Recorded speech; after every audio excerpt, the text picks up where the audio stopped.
So the rules of the National Assembly Committee was the worst attended committee by MPs, with only 44% of its members participating. It's a very low number. The Parliamentary Monitoring Group recently published an analysis of committee meeting attendance trends, which shows attendance rates of the committees in the National Assembly and the National Councils of Provinces in 2024 and 2023. Now, the data revealed that some MPs did not attend a single committee meeting. But let's unpack the data with Program Manager at the Public Service Accountability Monitor, Zukiswa Kota. Zukiswa, good morning to you. Thank you so much for joining us. I want to start with this morning before we even get into the data, and obviously we're going to put that up on the screen for everyone to see it. But why does it matter that we have members of Parliament actually attending these portfolio committee meetings, in your view? Let's just start there. Thanks, Naledi, and a really important question to begin with. I agree. One of the most important reasons to ensure that members of Parliament are attending the meetings, the portfolio committee meetings that are within their responsibilities, is to ensure that there's actually just adequate oversight. So whether it is in the instance, for example, just recently we'll have had the approval or the consideration of money bills. So whether it's in considering money bills or any legislation, ensuring that there are adequate eyes and interrogation of any such bill is fundamental. And so if there are not enough, or if there are very few people, members of Parliament attending that, then we have that much less accountability, that much less oversight. And in fact, all the areas that matter are receiving less attention from the people that are meant to be representing the public. Yeah, I mean, when I thought about it, my immediate thought was, well, you know, when we go to the polls on the 29th of May, we're voting for these members of Parliament to have their seats in the National Assembly, to then be sent off into these portfolio committees to legislate so that we actually get to the point where legislation trickles down, better service delivery. That's essentially why we go to the polls, so we've got representatives in those rooms. But I want to start with maybe a little bit of an optimistic point of view, Zukiswa. Let's take a look at the 5 most attended portfolio committees. Number 1, Trade and Industry and Competition. That portfolio committee getting 90% attendance. Forestry, Fisheries and Environment, 82%. Women, Youth and Persons with Disabilities, 80%. Those numbers start to look much less impressive, and we're still in the top 5. Justice and Correctional Services, 79%. Public Service and Administration, 78%. Now, I'm going to stick with that, Zukiswa, if I will. Trade, Industry and Competition, Forestry, Fisheries and Environment. Women, are these the sort of subsectors that we see in the country getting the attention that we need, considering the high, what one calls, a high attendance in the portfolio committees? Because I see women, youth and persons with disabilities at 80%, and yet we're still the rape capital of the world and still have a massive unemployment, particularly for young people. So is this attendance trickling down?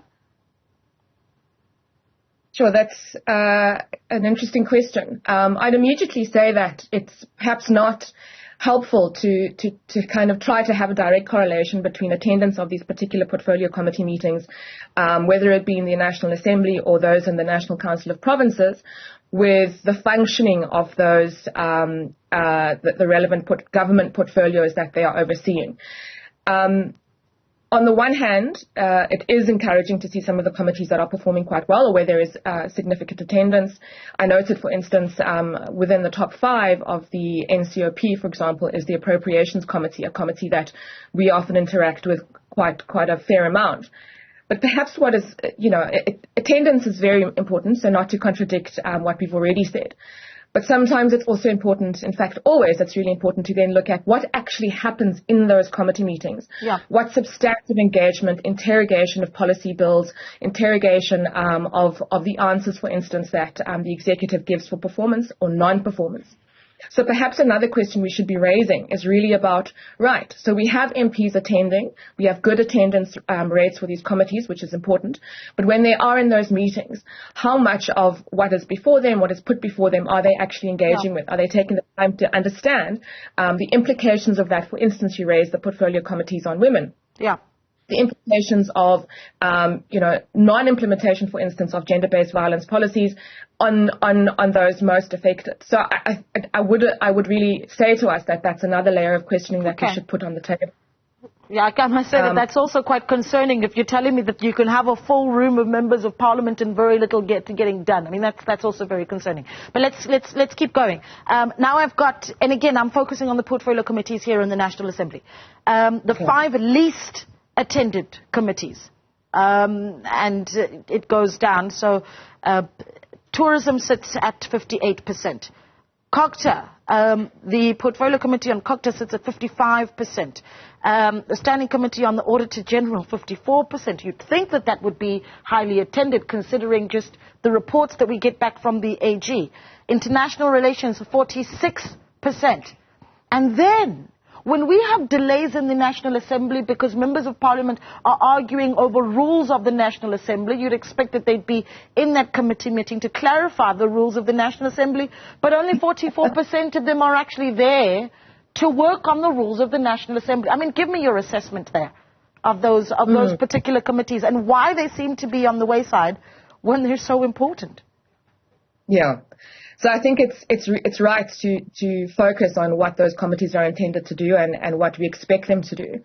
In addition to that, and perhaps for some of these committees that makes the picture even worse, is that a number of them generally, on average, have fewer sittings in the year than others. So, for instance, I was quite interested to see, and it's not a committee I'm familiar with, the Trade and Industry Committee, which you highlighted at the beginning, is one that has upwards of 40 meetings per annum.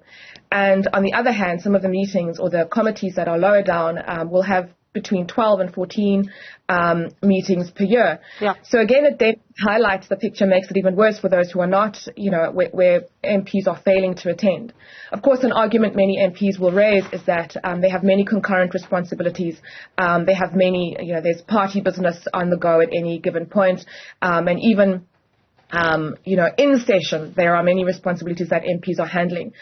And the rules of Parliament, that guide the sittings and guide quorum, for example, or guide the number of days that MPs are permitted to be absent, are also interesting to look at.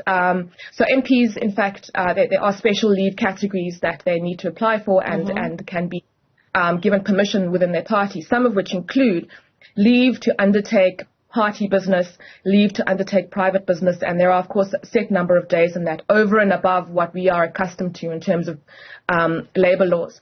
So that's another interesting facet to that, in that the party members are then also responsible to account within their own parties, but also account to the National Assembly for their absence. So it's an interesting array there, Naledi, and just in terms of some of the portfolio committees you mentioned around being important, the portfolio committee for the AG is one that we have on occasion found there is sometimes greater interrogation and engagement by MPs. Okay. That's but not to great say attendance. Okay. Yeah. And so there's a lot to be factored into a sitting portfolio committee. So perhaps where there's less attendance, there might be more engagement. I mean, that's it's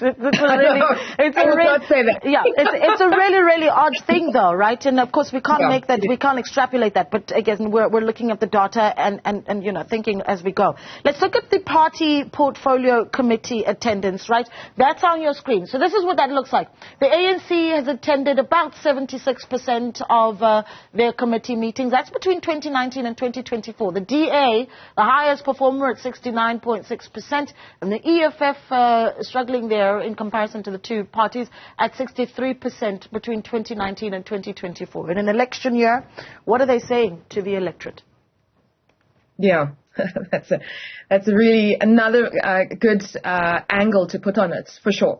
So if, as an ordinary resident, which I am, I take a look at those that are supposed to be representing me or my party of choice, and those people or those MPs are not actually representing my interests in the way that they should, are not attending meetings, do not place importance on portfolio or appear not to place importance on parliamentary sittings, of course, my confidence would be lost, and I would need to consider, who else will represent my interests. Yeah. So I think the for PMG and the People's Assembly is important in that regard, to be able to show us if we are not ourselves able to track, monitor and follow what our MPs are doing and not doing.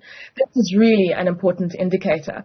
And so for those parties that are in essence wanting to show just how important the voice of the people are, and how importantly what importance they place on their roles, they really should be showing that not only by attending regular meetings, but by showing up and really interrogating what's happening in Parliament. Okay, great stuff. Well, I need to wrap it up, but I wanted to close it off with just one more sort of graphic here, and just a little bit more data. Look at this. So this is what I did, is we put together a few of the prominent MPs and their attendance. Julius Malema sitting at 32% in 2023 attendance. Floyd Shivambu, 18% attendance in 2023. Pemi Majodina, 40% in 2023. She's the chief whip of the African National Congress. Sifiwe Kwahube, 36%. Veronica Mente, 33%. Now, Dipuo Peters, I need to clarify this.